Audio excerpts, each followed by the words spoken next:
Zoo workers of Reddit, which animal is the biggest jerk in your facility? Right now it's the short-tailed leaf-nosed fruit bat. I'm an intern in a well-known zoo. We have a wet cave filled with probably 1,000 of these suckers. The door is surrounded by a wire cage. When we go to feed them we just let the door open and let the bats fly in the cage. When we leave we have to herd them into the cave. As an intern I'm not allowed to touch them. So I put my hand up by them to guide them. Except they don't like that and they'll fly right in my face and hover there for a few minutes. One day I was by myself doing it and one of the little suckers would not get in the dang cave. I stood there for like 10 minutes doing jazz fingers and he just hung there. Butthole.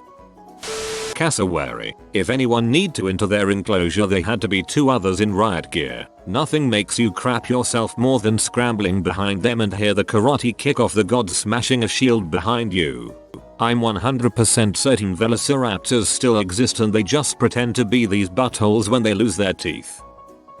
Aldabra tortoises. They have an outdoor pen, but obviously they are stuck in a smaller indoor enclosure during the colder months. They won't leave you the frick alone. I was watering the plants at one point when 2 big males came up behind me and pinned me to the wall. I pinwheeled my arms and fell onto one's back. Sort of got to ride him. Other times, they decide to sit right in front of the door. So you're stuck until you convince them to move. You certainly aren't going to move 500 pounds of turtle on your own. If you put a squeegee against the wall, they simply have to knock it over and sit on it. Got the hose out? Yup. Go to sit on it. Bringing out food? Sit right in the fricking feed troughs. Not a facility I work at currently, but we had a kookaburra who would catch lizards, snakes, frogs, and even earthworms so he could feed them to you. You would be standing around doing your job and all of a sudden he shows up on your shoulder trying to force feed you a lizard he whacked on the ground 30 times. Oh, by the way, if you covered your mouth, why not try the ear? The ear is a great place to put a dead lizard or live earthworm. Grew up in St. Louis and went to the zoo a lot when I was a kid. Once I watched 3 jerky kids throwing stuff at a hippo. I was furious but just stood there because I didn't want to get beat up, and I swear to God that hippo turned slowly, backed up as close as possible to the moat, and then targeted those kids with a spray of hippo diarrhea crap that was truly unbelievable in volume and accuracy. I wasn't there at the time that this has happened, but I used to volunteer at the Omaha Zoo, and there was the story of Fu Manchu, the orangutan. Apparently, one of the keepers found Fu and some of his buddies hanging out outside of their enclosure and ushered them back in. When it happened again, the keeper thought someone was leaving the enclosure open. It happened so much that someone was about to get fired over it. Finally, someone witnessed Fu climbing through an air vent to get to the door, pulling it open enough to expose a gap, then pulling a piece of wire from his mouth and using the wire to undo the latch and open the door. He'd been hiding the wire in between his gums and lips to engineer his escape. Only a dong move because he almost got people fired. Otherwise, it was slick as heck.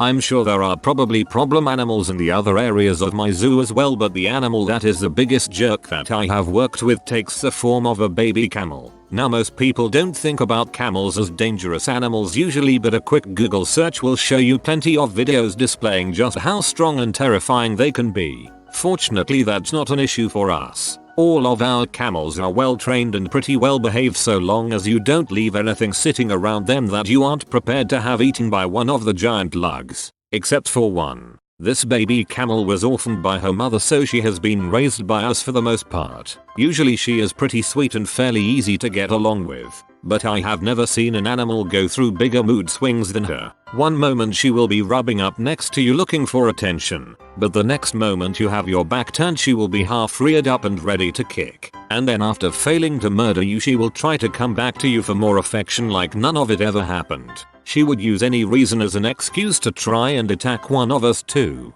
Oh, that stick that has been in my enclosure for a week and I have never reacted to? Now that you are in my enclosure as well, it's now clearly an attacker and I need to destroy everything in my immediate radius. Now I know what you're thinking. It's just a baby, right? What harm could she do? Well, by 6 months she was already past 200 pounds and still growing. She'll easily pass 1,000 pounds when she is fully grown. So trying to let her outside in the morning when she was in a homicidal mood was a hassle to say the least. dodging kicks and trying to hold onto her leg while she did her best to murder you. I would easily say 90% of the injuries sustained on the job in our department was due to her. That being said, I still love the little Antichrist and she has definitely started to calm down with age and take to her training a lot better, but that couldn't have come fast enough for most of our shins and ankles. I interned my senior year of undergrad at a zoo and loved it. Wish I had stuck with it. Here are animals I worked with. Snow leopards. Mom and dad were big jerks. Wouldn't actively attack or anything, but did not want any interaction with us. We had a cub born the day before I started, so I got to help raise this little butthole. We tried to be as hands-on as possible when we weighed her every week, but that little cub was mean. I have scars from her, but it's a pretty cool story to say you have scars from a snow leopard. Papa leopard almost knocked me out once. I got close to the fence to look for him. The fence was kind of those loose chain link mesh steel, so it moved if you leaned on it. I went to look for him because we were trying to shift him inside for the evening. I lean on the fence and he comes out of nowhere and pounces on the fence right above my head, then trots inside. I don't think he was trying to eat me, just knock me on my ass. Hanuman langurs, buttholes. We had a mom and daughter and they hated anything that was male, which I happened to be. I cleaned up their poo and fed them, but they still hissed and yelled at me. Francois Langer. This little guy was way cooler than his roommates. He had a fur hawk and knew where treats were kept in my pockets. He would give you a pat down if you came by to visit. Red pandas. Sweetest little things. They're basically slow and clumsy raccoons. They'd do anything for a grape or biscuit. Cougars. My favorite by far. These were the two cuddliest giants I've ever seen. One was like 100 pounds. The other had a weight problem and was easily 200 pounds. The smaller was a female and I would have felt very comfortable if there was ever a reason I would be locked in her cage alone. The big guys was very sweet as well, but I feel like instinct may kick in with him. They both loved scratches on their head and cheeks and would purr. They were humongous house cats. I used to volunteer at a zoo and the biggest jerks were the ravens. They were really smart and awesome for enrichment activities and for teaching classrooms, but if they got bored they would find a way to entertain themselves. One particular time a raven decided to place some of its food right outside its cage enclosure to lure a peacock. Once the peacock got close and started to eat, the raven would sneak up and pluck the tail feathers off of the peacock. Ex-zookeeper here. Orangutans are super smart, super strong, and super jerks. Well, some are. We had a female who, if you were standing in front of her indoor enclosure, would spit and hit you in the mouth every dang time. And grin. She grinned so big when it happened. Lesson learned. I've been behind the scenes at a zoo once in my life. It was while they were feeding the monkeys, primates, whatever the proper term is. An orangutan with a mouthful of fruit looked at me, sighted in, and launched a golf ball sized wad of spit and chewed fruit at me. Hit me straight on the mouth. As gross as it was a heck of a shot.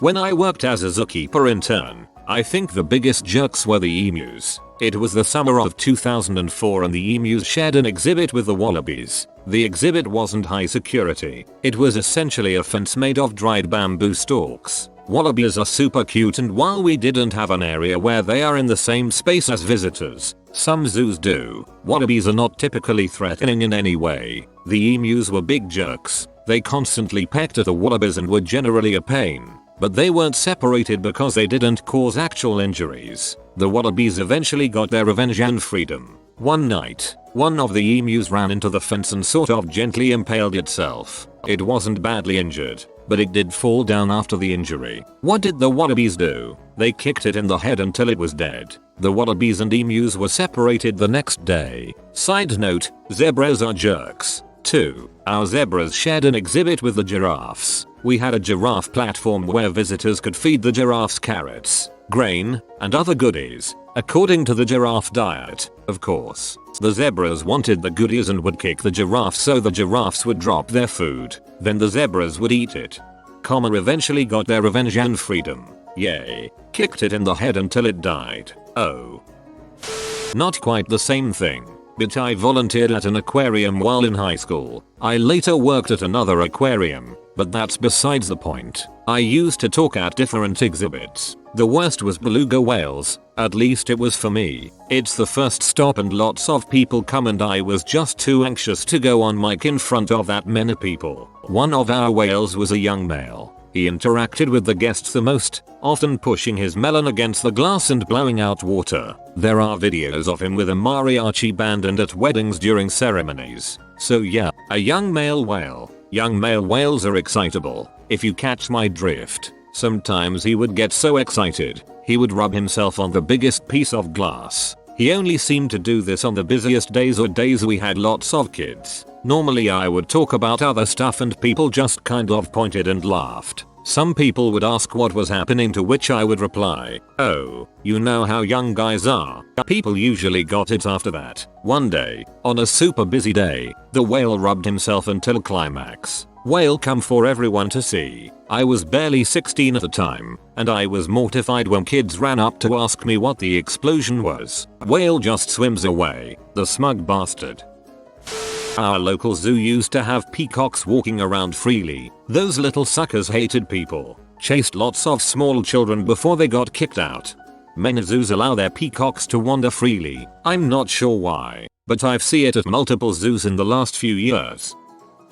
I work with squirrel monkeys, and I go in there with a little bowl of live mealworms for training purposes. One day one particular monkey was being fairly grabby, reaching for my hair and whatnot. I had closed up their cage and was getting ready to leave when I noticed I hadn't slid a hatch shut. I moved closer to the fence to do it, and someone, I don't know who, but I'm betting it was the grabby one, shot a hand out of the cage, reaching for the mealworms, and knocked the bowl out of my hands. I don't know if you know this, but individual mealworms are hard to pick up off the floor, especially when they're crawling away as fast as their little legs can go. And so then of course all the monkeys are on the ground reaching through the fence to grab the worms while I'm trying to scoop them back into the bowl as fast as I can. That must have been the greatest thing ever. Like holy crap, free worms everywhere. I did also have a Capuchin monkey throw food at me. I ignored it because I was observing a different monkey at the time, and out of the corner of my eye I saw the one that I assumed threw the food come up to the fence and stick her arm under the door to try to reclaim the food she'd thrown at me,